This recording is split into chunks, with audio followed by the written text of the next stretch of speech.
안녕하세요.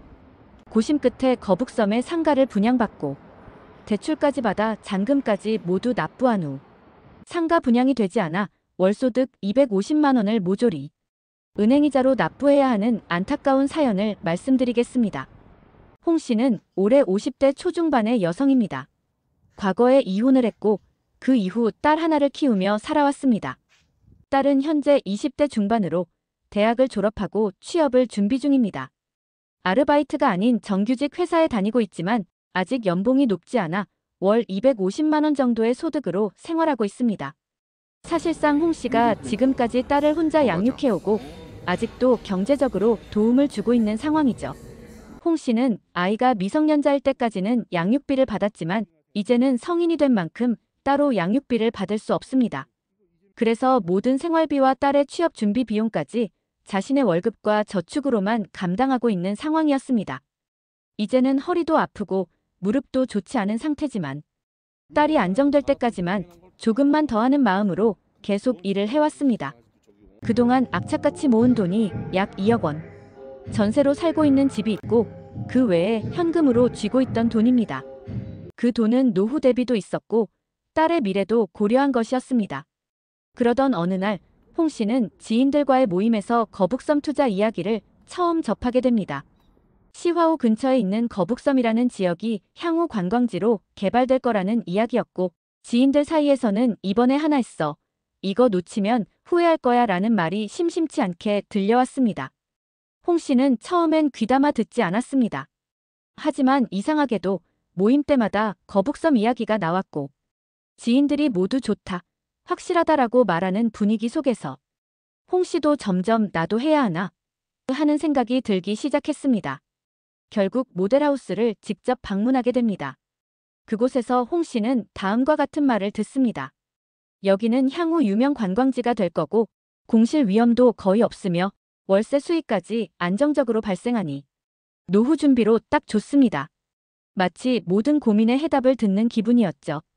그래, 나도 이제 노후를 준비해야지. 딸이 잘 되면 좋지만 나도 나를 위해 준비해야지. 그렇게 홍 씨는 큰 결심을 하게 됩니다. 모은 현금 전부와 추가로 대출까지 받아 거북섬 상가를 분양받았고 잔금까지 모두 납부하게 됩니다. 하지만 현실은 완전히 달랐습니다. 막상 입주를 하고 보니 공실이 넘쳐났습니다. 생각했던 월세 수익은커녕 세입자조차 구하기 어려운 상황이었습니다. 근처 상권은 활성화되지 않았고 자영업자들도 들어오지 않았습니다. 이제는 매달 대출 이자와 관리비만 빠져나가고 그 돈을 감당하기 위해 자신의 월급 대부분을 쏟아부어야 하는 상황이 되어버렸습니다. 노후 대비로 모은 돈은 투자금과 이자에 사라졌고 딸은 여전히 취업 준비 중이고 몸은 계속 안 좋아지고 있습니다. 세입자는 들어오지 않고 이자 비용만 거의 250만 원을 내고 있는데 버는 소득이 이자 비용이 나가니 도저히 생활이 안 되고 정신적인 스트레스가 말이 아닙니다. 부푼 꿈을 꾸기 전으로 돌아가고 싶다고 합니다.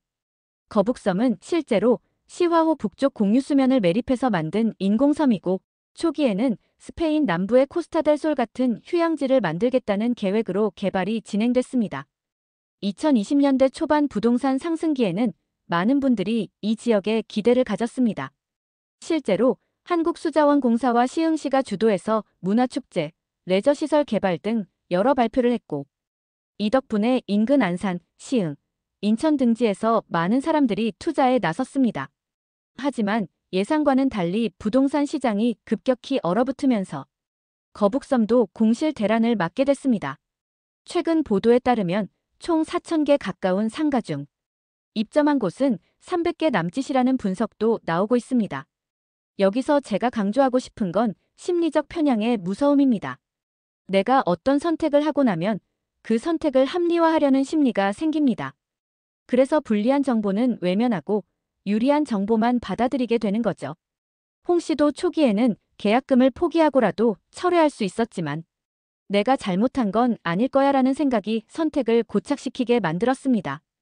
결국 홍 씨는 본인의 노후 자금과 건강, 가족의 미래를 담보로 한 선택에서 너무나 뼈아픈 대가를 치르게 되었습니다. 저축만이 답은 아닌 시대입니다. 우리는 저축과 투자를 병행해야 하며 특히나 미래를 준비하려면 투자도 반드시 필요합니다.